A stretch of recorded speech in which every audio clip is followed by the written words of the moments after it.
सच्चाई सच छुपने नहीं देंगे। आदाब, मैं हूं हाफिज गुलाम सरवर और आप देख रहे हैं देश की सच्चाई।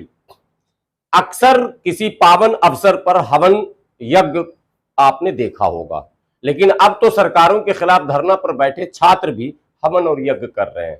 लेकिन वो हवन यज्ञ जो कर रहे हैं तो यज्ञ में जो आहुति दे रहे हैं तो वो मंत्री के नाम की, उसके तस्वीर की आहुति दे रहे हैं। खबर बिहार से है। बिहार के पटना के गर्दनीबाग में बी टेट, आपने सी टेट बी टेट सुना होगा, जो एजुकेशन में इस वक्त शर्त रखी सरकार ने।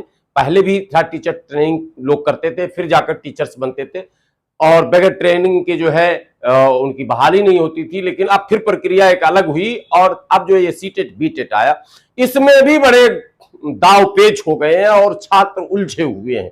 और एक बैच को छोड़ दिया जा रहा है, एक बैच को सेलेक्ट कर लिया जा रहा, किसी को कहीं अटका दिया जा रहा, किसी को एग्जाम में फंसा दिया जा रहा, किसी का परिणाम रोक लिया जा रहा, किसी के पेपर लीक हो जा रहे हैं, किसी को फर्जीवाड़ा करने की छूट दी जा रही है और कोई बेचारा जो जेन्युइन है वो फर्जीवाड़े से भी पीछे लाइन में खड़ा है, इत्यादि इत्यादि। इस तरह की इतनी समस्याओं से जूझ रहा है ये सब छात्र के आखिर में इन छात्रों ने निर्णय किया कि हम सरकार के दरवाजे पर दस्तक देंगे ही देंगे।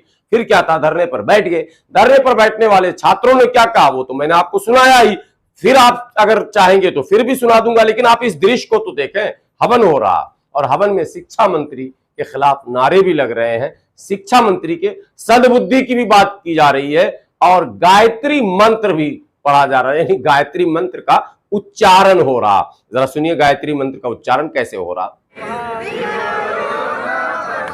को लेकर महाधरना का आयोजन किया गया है छात्रों और उम्मीदवारों की ओर से और साथ ही साथ यहाँ पे हवन किया जा रहा है और इस तरीके से विरोध मामला है ये।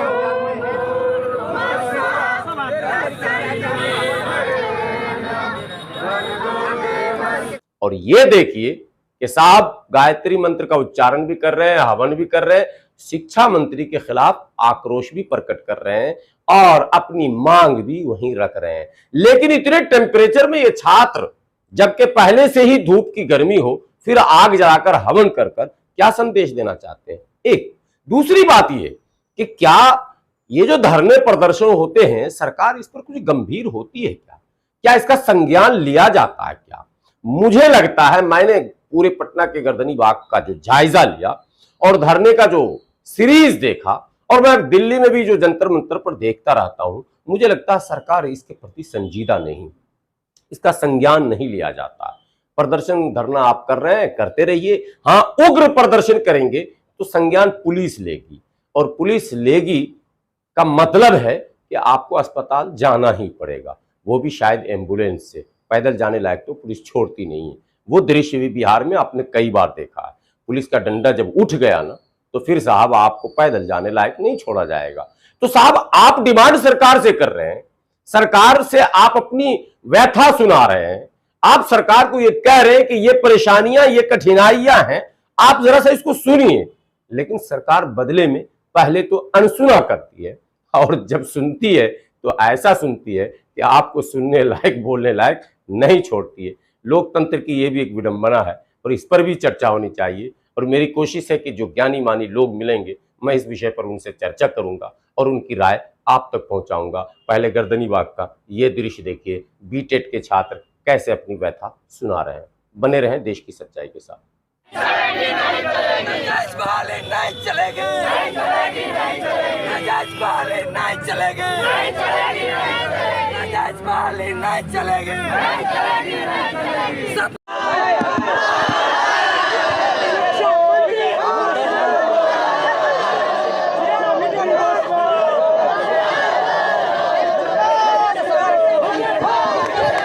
शिक्षा मंत्री होश में हो।